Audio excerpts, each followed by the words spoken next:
کریم وعلی آلہ وصحبہ اجمعین۔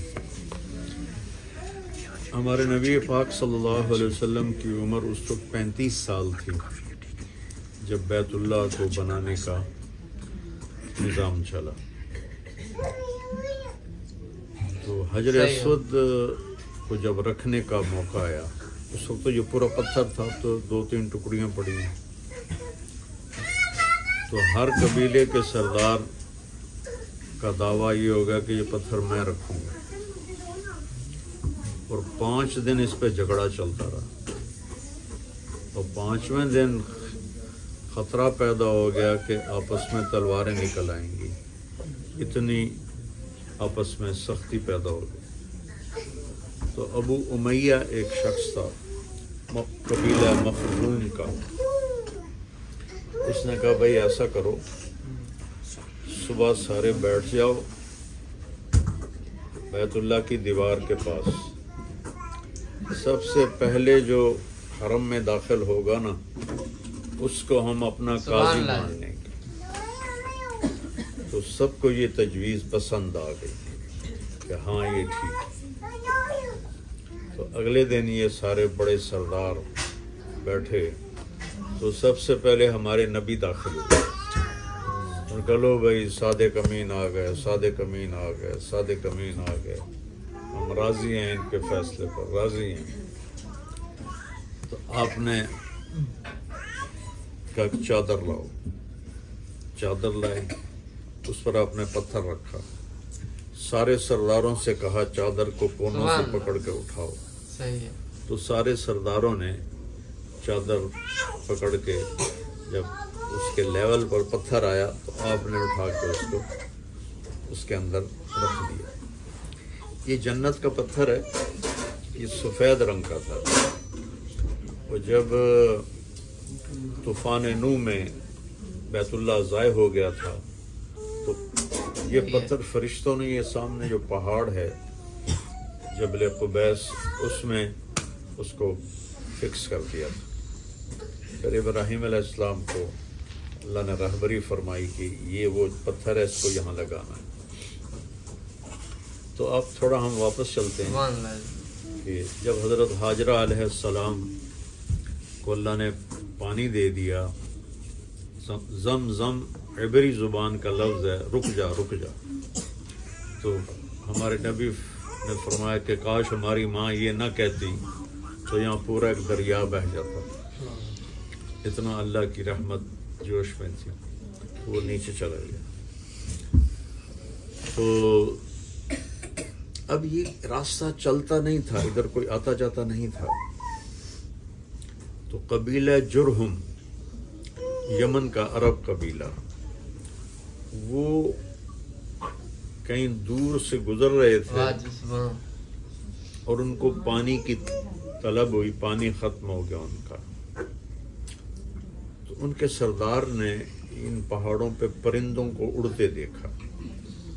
اس نے کہا میں یہاں کئی دفعہ گزرا ہوں، یہاں پرندے نہیں ہوتے، لگتا ہے یہاں پانی ہے جو پرندے اوپر اڑ رہے ہیں۔ تو انہوں نے ایک آدمی بھیجا، تو اس نے وہاں دیکھا کنواں نہیں، وہ چشمہ تھا، تو اس نے جا کے بتایا، تو وہ قبیلہ آ کے کہنے لگا بی بی اگر آپ اجازت دیں تو ہم یہاں آباد ہو جائیں۔ اب اللہ حضرت حاجرہ کی آبادی کا سامان فرما رہے ہیں، کہنے لگے ہو جاؤ لیکن پانی میرا ہوگا، پانی پہ قبضہ میرا ہوگا۔ کہ ٹھیک ہے، پانی آپ کا، وہ قبضہ گروپ تو تھے نہیں اس وقت، کہ پانی آپ کا، ہم آپ کے قریب رہیں گے۔ عرب کی ایک قسم ہے عرب بائدہ، ایک ہے عرب عاربہ، ایک ہے عرب مستعربہ۔ بائدہ کہتے ہیں جو مٹ گئے ہیں، قوم عاد، قوم سمود، قوم عمالقہ، یہ عرب تھے، ان کی نشانی مٹ گیا، نسلیں مٹ گئی۔ وہ عرب عاربہ ہیں جن کو قحطانی بھی کہتے ہیں، یہ یمن کے جو عرب تھے ان کے بڑے کو عرب عاربہ کہتے ہیں، اور ان قبائل کو عرب عاربہ اور یا قحطانی کہتے ہیں۔ عرب مستعربہ حضرت اسماعیل کی اولاد کو کہتے ہیں، جو حضرت اسماعیل کی اولاد سے نسل چلی اس کو عرب مستعربہ کہتے ہیں اور عدنانی کہتے ہیں۔ اور ہمارے نبی عدنانی عرب تھے، قحطانی عرب نہیں تھے، عدنانی عرب تھے۔ تو بنو قزاع نے 300 سال، بیچ میں ہم نے وہ حضرت حاجرہ والا قصہ سارا سمیٹ دیا ہے۔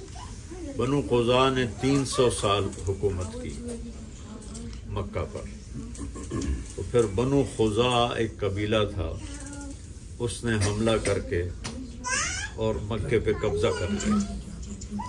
جب بنو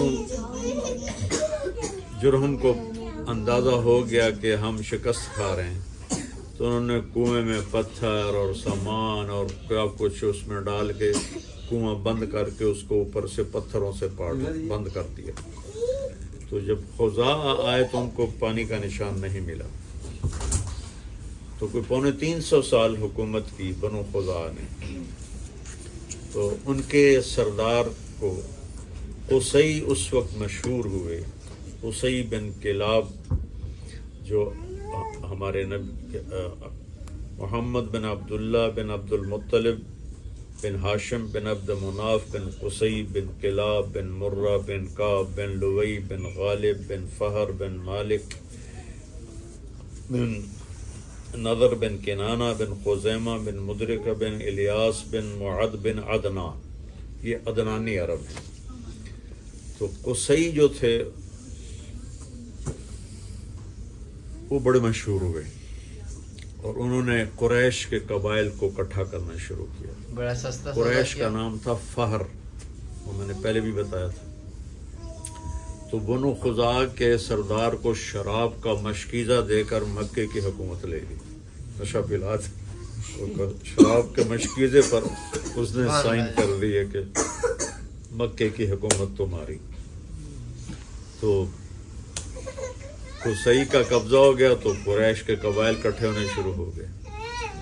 قصی کے بیٹے تھے عبد مناف، جو اتنے خوبصورت تھے کہ ان کو مکے کا چاند کہا جاتا تھا۔ ان کے 4 بیٹے تھے، ایک کا نام تھا مطلب، ایک کا نام ہاشم، ایک کا نام نوفل اور ایک کا نام عبد شمس۔ ان کے یہ 4 بیٹے تھے۔ تو عبد مناف کے مرنے کے بعد خاندان والوں نے، مطلب بڑے بیٹے تھے، ہاشم کو سردار بنایا۔ تو بہت ذہین تھے، بہت قابل تھے۔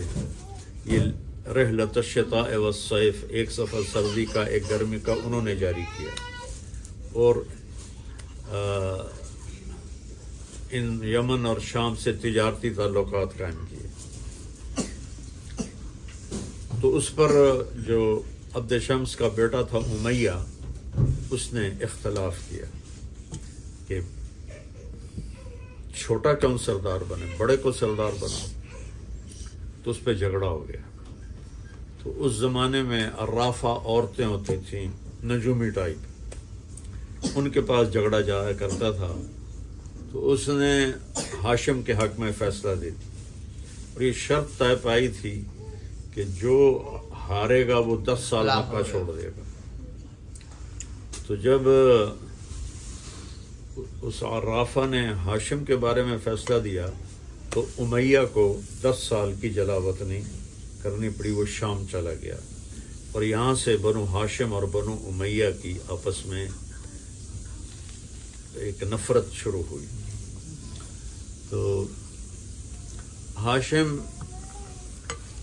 تشریف لے گئے تجارت کے لیے،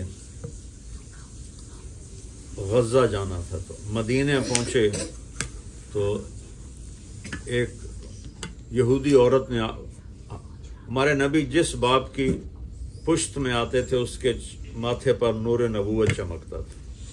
تو یہودی عورت نے آپ کو دیکھا تو کہنے لگے ہاشم ایک رات میرے ساتھ گزار لو۔ وہ کہنے لگے میں عزت دار آدمی ہوں، میں یہ گناہ کر سکتا ہوں۔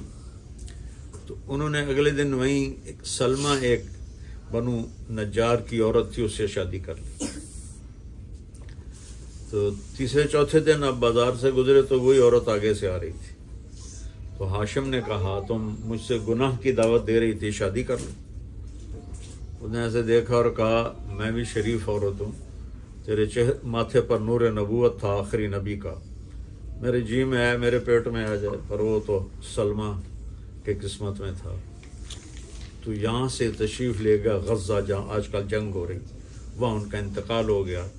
تو ان کی قبر غزہ میں تھی, اب تو اس کا کوئی نشان نہیں ہوگا, لیکن ان کا انتقال 32 سال کی عمر میں ہوا غزہ میں. تو سلمہ سے ایک بیٹا پیدا ہوا, اس کے پیدائشی بال سفید تھے, تو اس نے اس کا نام رکھا شیبہ, سفید بالوں والا. اب مطلب جو بڑے بیٹے تھے وہ سردار بنے, لیکن ان کو پتہ نہیں تھا کہ ہاشم نے مدینے میں شادی کی اور اس سے کوئی بیٹا ہوا. ایک دن ایک مکے کا آدمی مدینے سے گزر رہا تھا, تو باہر میدان میں لڑکے تیر اندازی کر رہے تھے. تو صرف ایک لڑکے کا نشانہ وہ ٹارگٹ پر پہنچتا تھا, وہ کہتا خذھا انا بن ہاشم, دیکھو میرا تیر اور میرا نشانہ, میں ہاشم کا بیٹا ہوں. اس کے کانوں میں بات پڑ گئی. تو وہ مکے پہنچا اور مطلب سے کہنے لگا ہاشم کی کوئی اولاد مکے میں مدینے میں ہے؟ کہنے لگے مجھے تو نہیں پتا. کہنے لگا میں نے یہ سنا ایک بچے کو کہتے ہوئے. تو انہوں نے وہیں اپنی اونٹنی کو اٹھایا اور بھاگم بھاگ مدینہ پہنچے, تو بالکل ہاشم کی تصویر تھے شیبہ. تو انہوں نے ان کی ماں سے جا کے درخواست کی کہ یہ بچہ ہماری نسل کا ہے, ہمیں دے دو. ماں نے انکار کر دیا کہ میرا بھی یہ ہے تو میں کیسے زندگی گزاروں.